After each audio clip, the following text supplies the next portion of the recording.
Assalamualaikum and hi everyone. Today we are going to discuss about Chapter 8 Chemical Equilibrium 8.1 Dynamic Equilibrium. At the end of this lesson, you should be able to explain a reversible reaction, state the characteristic of a dynamic equilibrium system and law of mass action, or also known as law of chemical equilibrium. You need to also be able to interpret the curve of concentration of reactants and products against time for a reversible reaction. There are two types of chemical reactions. The first one is irreversible reaction and the second one is reversible reaction. For irreversible reaction, most chemical reactions proceed to completion. The reaction continues until one of the reactants is completely used up and the reaction stops. This type of reaction takes place in one direction, where A reacted with B to produce C and D. For example, CH4 reacted with Cl2 to produce CH3Cl and HCl. When one of these reactants has been finished up, then the reaction will stop. This is irreversible reaction. In this chapter, we are going to focus more on reversible reaction.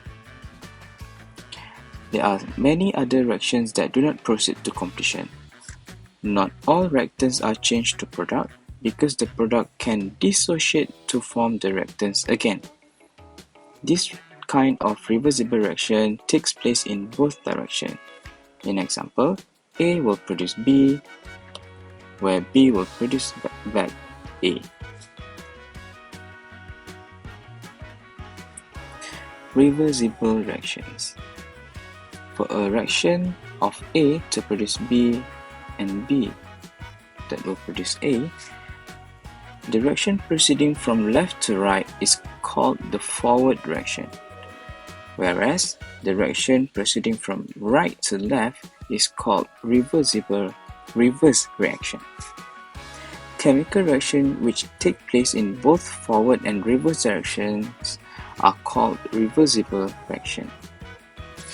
This reversible arrow indicates it is a reversible reaction.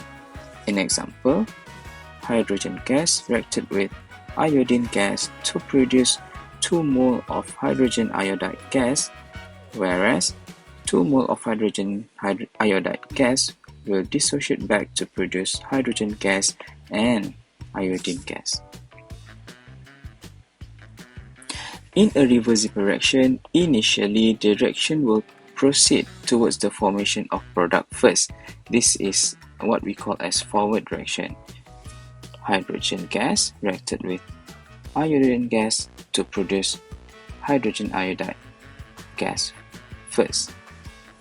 As soon as some product molecules are formed, which is hydrogen iodide in this case, the reverse process will take place.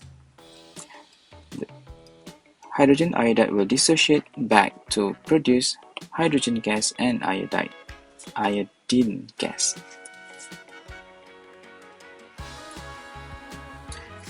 Consider the following reversible reaction where A produce B and B produce A. This is the concentration time graph for reaction between A and B.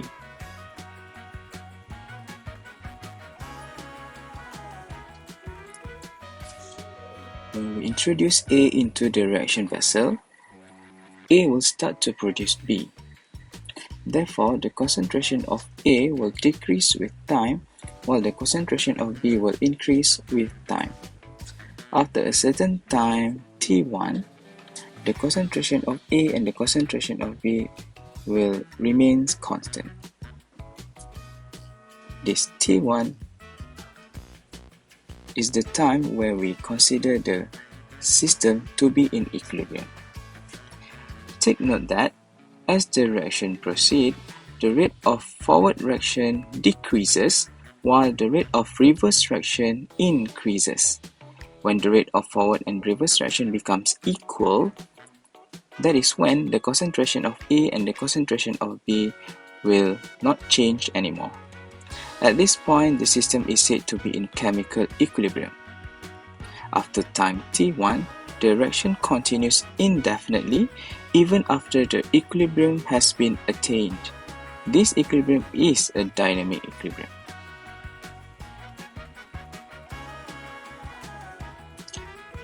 There are two types of equilibrium.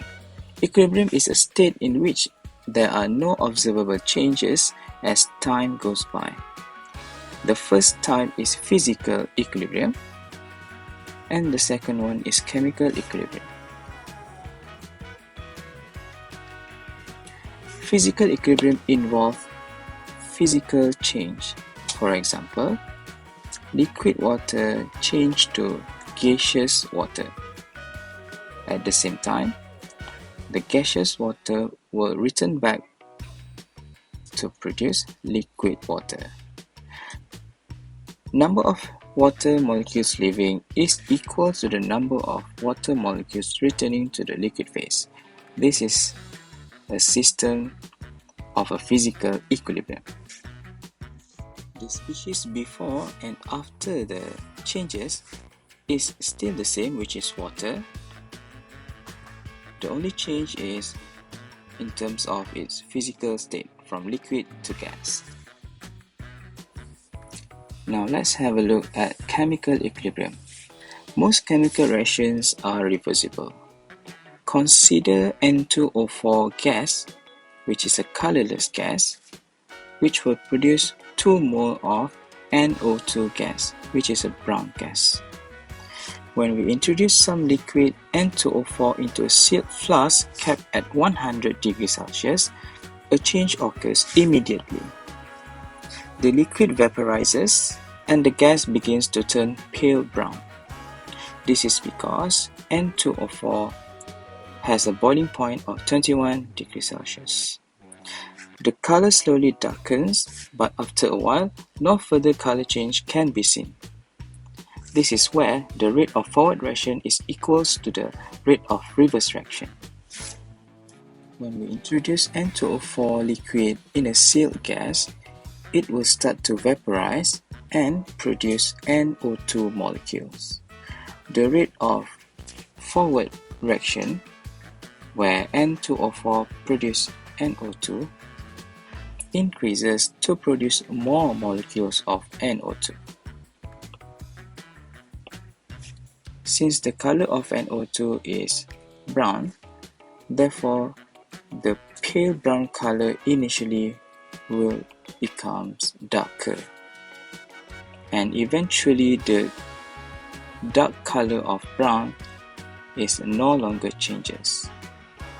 It is said that at this time the system is already achieved equilibrium, where the rate of N2O4 producing NO2 has become equals to the rate of NO2 producing N2O4 again.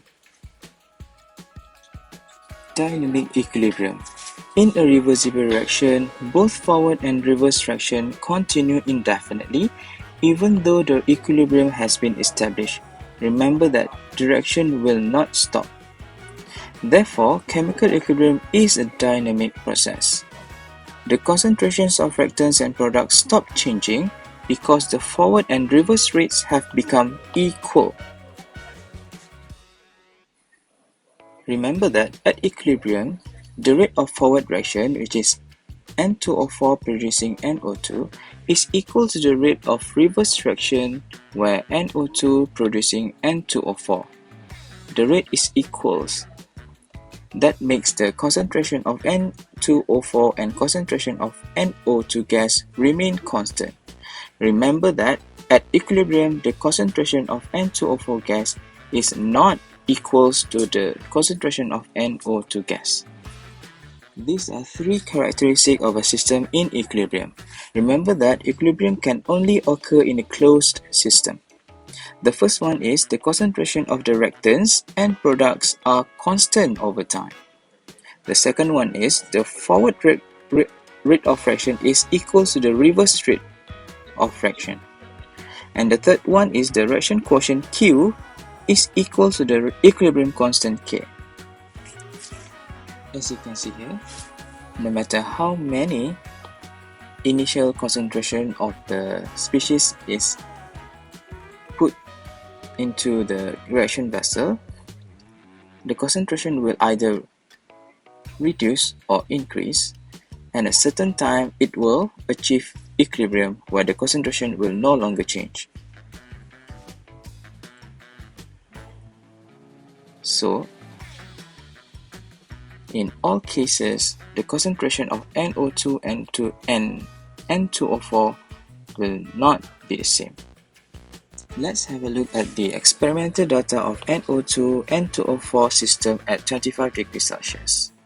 A few experiments is run with different initial concentration of NO2 and N2O4. The system is left to achieve equilibrium, and then the concentrations at equilibrium are recorded, and then the ratio of the products and the reactant is calculated. The values are all over the place. However, when we calculate the ratio of the concentration of the product raised to the power of the stoichiometric coefficient divided with the concentration of the reactants raised to the stoichiometric coefficient, we will get a consistent value of the ratio. This is a constant. Therefore, the concentration of the product raised to the power of the stoichiometric coefficient divided with the concentration of the reactant raised to the stoichiometric coefficient is a constant. Therefore, it is known as equilibrium constant. This brings us to the law of chemical equilibrium, which also known as law of mass action. Law of mass action states that for any equilibrium at given temperature, the multiplication of the concentration of products, each raised to the power equal to its coefficient in the chemical equation, divided by the multiplication of the concentration of reactants, each raised to a power equal to its coefficient in the chemical equation, will be a constant. The value of the constant will be the same regardless how the reaction is run, provided that it happens for the same system at a particular temperature. Consider this general reaction equation. A mole of A reacted with B mole of B to produce C mole of C and D mole of D. At equilibrium, we can write down the equilibrium constant as concentration of C to the power of C times concentration of D to the power of D, which both of these values are from the products, divided with the concentration of A to the power of A and concentration of B to the power of B, both comes from the reactants. Be reminded that A, B, C and D are stoichiometric coefficients, where K is the equilibrium constant and the square bracket is concentration. Let's have a look at this example. Example 1. The equilibrium constant K for the above fraction can be written as such. Remember that concentration of products, each raised to the power based on the stoichiometric coefficient, divided with the concentrations of reactants, where each is raised to the power of its stoichiometric coefficient. Example 2. Again, at equilibrium, the equilibrium constant for this reaction is SO3 to the power of 2, because SO3 is the product. So, concentration of SO3 raised to the power of 2, which is the stoichiometric coefficient of SO3 based on the chemical equation, divided with the concentration of SO2 to the power of 2, the power of 2 came from the stoichiometric coefficient of SO2 on the chemical equation, times with the concentration of O2 raised to the power of 1 based on the stoichiometric coefficient of O2 in the chemical equation.